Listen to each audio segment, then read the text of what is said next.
Okay, guys, so today I want to share some thoughts on, first and foremost, on a very powerful verse from the Quran. I believe it's found in the 59th chapter where God says, "Do not be like those who forgot God, and God made them therefore forget themselves." Those are the ones, these are the people who are crossed all bounds. They're the ones that are transgressors, right?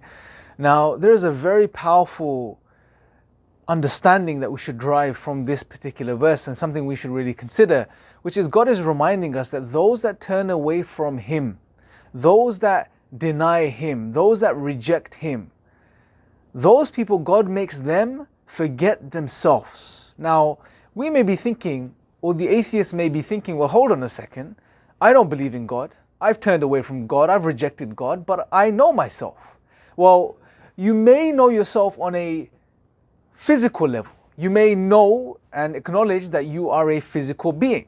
You are a compilation of atoms and molecules, that you are a brain and you are a living organism. You may know this, and you may also know how to take care of this physical organism. But do you really know yourself?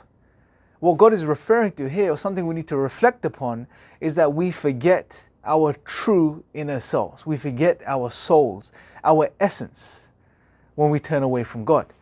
However, it's the mercy of God that even those that turn away from Him, even those that reject Him and say that He doesn't exist and hate Him and so on and so forth, even those, He leaves something inside them, this itch, this agitation, if you like, which even when these people, they turn away from God and reject God, they cannot reject their true nature. There are elements and parts of their nature that scream out every so often.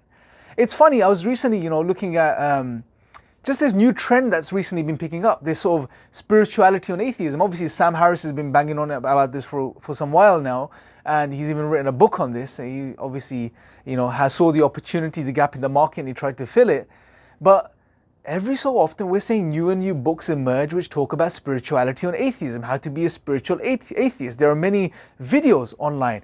There are new TED Talks. There's a TED Talk I recently saw, which was called Atheism 2.0 or something like this, where this individual, he's speaking about where, you're an atheist, we don't believe any of what religion has to say, yet we should learn to take the good things from religion, right? Learn to take some of the moral teachings from religion, some of the communal teachings from religion, and so on and so forth, because these are a part of our human nature that we can't dissociate ourselves from. And there's this interesting phenomenon that's taking place. I mentioned this in a previous video. Now, there are some obviously hardline naturalists that are still trying to maintain this sort of dry outlook on life and reality, which is not appeasing to many people, and loads of so-called atheists are turning away from that type of naturalism. But there is a new trend. There is a new trend which is emerging, which is the spiritual atheism, right? Where you will claim yourself to be an atheist, as people do. You will claim that there is no God, there is no creator. You may even still claim to be a naturalist, yet you leave the door open for spirituality, meditation, contemplation, some forms of yoga, some types of practicing awareness and practicing mindfulness and so on and so forth. This is very interesting. What this shows me, and especially when people come out and say, oh, we have to have this new type of atheism where we take the good things from religion, or some of the moral teachings from religion, and the communal teachings from religion, and the spiritual teachings from religion, all this is showing me is that this idea of atheism is very unnatural. It's not a part of, or it's not in line with our nature as human beings. And we are fighting our nature when we adopt such philosophies and ideologies and worldviews. And now what we're doing is we're almost sort of, if you like, we're working backwards now, where we're adopting this worldview, yet our natures are averse to this worldview, but now we're trying to bridge the gap.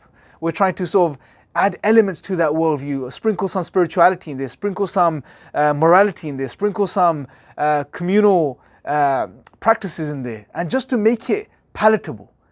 But what really defeats me and what really gets me to think is that why are we, when all of this is so evident, why are we still trying to make atheism work?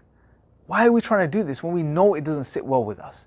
That's a question I want to leave for the atheists that are watching this video right now. Why, if you are one of those individuals that recognizes and realizes that atheism and what it, the tenets of it and what it suggests, that there is no God, there is no creator, therefore you are just a physical being, you live in a material universe, everything can be explained by physical causes. If this is the outlook you take, then why are you not satisfied with it?